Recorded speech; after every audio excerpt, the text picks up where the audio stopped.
India TV 9 news Maharashtra.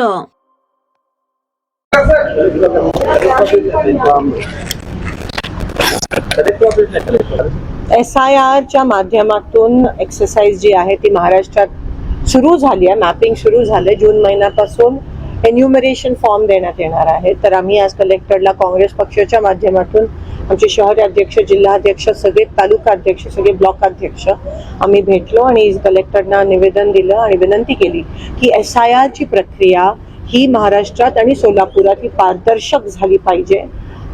BLOज जे आहेत त्यांनी कोणत्याही दबावाखाली जो गव्हर्नमेंट जो ऑफिसर नेमणार आहे, जो घरोघरी जाणार आहे, कोणत्याही सत्ताधारी पक्षाकडून कोणत्याही दबावाखाली न येता त्यांनी पारदर्शकपणे ही कामं हे SIR घरोघरी जाऊन केलं पाहिजे। त्यासोबत जी नावं केली जाणार आहेत मुद्दामून, त्याच्यावर आम्ही शंका व्यक्त केली। त्या नावाची पण यादी आम्हाला प्राप्त झाली पाहिजे। तुमच्या माध्यमातून मी सर्व मतदारांना विनंती करते की हे जे BLOज आहेत ते तुमच्या घरी एकदा नाही 3दा येणार आहेत। पण अशी पण शंका वाटते की जे विरोधी पक्षाचे मतदार आहेत त्यांच्या घरी जाणारच नाहीत। म्हणून मतदारांनी सतर्क राहावं। एन्युमरेशन फॉर्म हा सगळ्यांनी भरायला पाहिजे। जरी तुम्ही आधी मतदान केलं असाल तरीही EF एन्युमरेशन फॉर्म हा सगळ्यांनी भरणं गरजेचं आहे। त्या BLOला सहकार्य करा। जर BLOनी दबाव आणला किंवा तुमचं नाव वगळण्याचा प्रयत्न केला तर लगेच आम्हाला तुम्ही आमच्या संपर्कात येऊ शकता। पण सगळ्या मतदारांनी ह्या बाबतीत सतर्क राहणं, दक्षता घेणं महत्वाचं आहे। आणि BLOज आणि कलेक्टरना विनंती करते की कोणत्याही दबावाखाली न येता ही प्रक्रिया अतिशय पारदर्शकपणे झाली पाहिजे।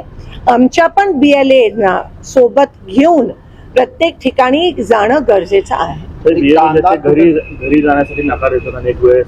आणि दुसरं जे आहे की मतदार यादीमध्ये 2002च्या यादीमध्ये त्यांची नावं अनेकांची सापडत नाहीत। अनेक तक्रारी त्याच्या बाबतीत आहेत। खूप नावं जाहीर झाली पाहिजेत आणि मतदार यादी पण BLOची नावं जाहीर झाले, सगळ्यांकडे लिस्ट आहे, पण ती पब्लिकली वृत्तपत्रामध्ये ती जाहीर झाली पाहिजेत। त्यासोबत मतदारांनी पण सतर्क राहणं की कारण का प्रचंड दबाव येणार आहे। प्रचंड ह्या ठिकाणी नावं कट करण्याचा प्रयत्न आणि षडयंत्र हे सत्ताधारी करणार आहेत, जसं आपण बंगाल आणि बिहारमध्ये बघितलं। म्हणून जर मतदार सतर्क राहिला आणि आम्ही पक्षाच्या माध्यमातून पण सतर्क आहोत, पण आम्ही सतत प्रशासनावर पण दबाव निर्माण करणार आहोत।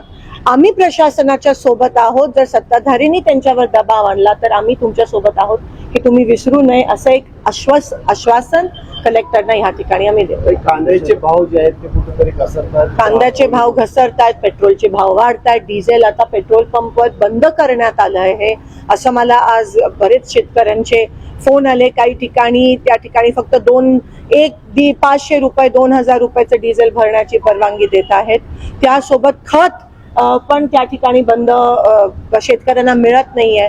हे सगळं सुरू असताना आम्ही उद्या जन आक्रोश रस्ता रोको मार्केट यार्डामध्ये सगळे शेतकरी, कारण का जसं मी म्हणाली डोक्यावरनं पाणी गेलं आणि आता लोकांमधून तुम्हाला उद्रेक आणि उठाव त्याचं पहिलं पाऊल कॉक्रोच जनता पार्टी होतं, पण आता रस्त्यावर पण लोक उतरल्याशिवाय राहणार। सोलापूरच्या बाजारामधली एक पावती भरली शेतकऱ्याची 300 रुपये त्या शेतकऱ्याला भरावे लागले कांद्याचं। आणि अशी एवढी वाईट परिस्थिती आहे आणि कोणाचंही लक्ष या ठिकाणी नाहीये। आपल्याला दिसून येतं सत्ताधारी मस्त आहेत आणि शेतकरी त्रस्त आहेत। काँग्रेस जनता पार्टीचा उल्लेख केला, त्यांनी संस्थापकाला जीवे मारण्याच्या धमक्या येत आहेत, त्यांच्या घराला पोलीस अमेरिकेत जाऊन मारण्याच्या पण धमक्या येत आहेत त्यांना। आणि तुम्ही बघू शकता की कोणत्याही प्रकारचा विरोध झाला की हे लोक कसे वागतात आणि अहंकारी किती झाले त्याच्यावरून कळतं। पण काँग्रेस जनता पार्टी ही सुरुवात आहे त्या रेव्होल्युशनची, त्या क्रांतीची। लोकांना व्यासपीठ अशी मिळत नाही म्हणून ते सोशल मीडियाचा आता वापर आणि 21 मिलियन फॉलोअर्स त्या काँग्रेस जनता पार्टीला मिळेल। ही सुरुवात आहे आणि हा उद्रेक तुम्हाला येणाऱ्या दिवसात दिसायला मिळेल, बघायला मिळेल।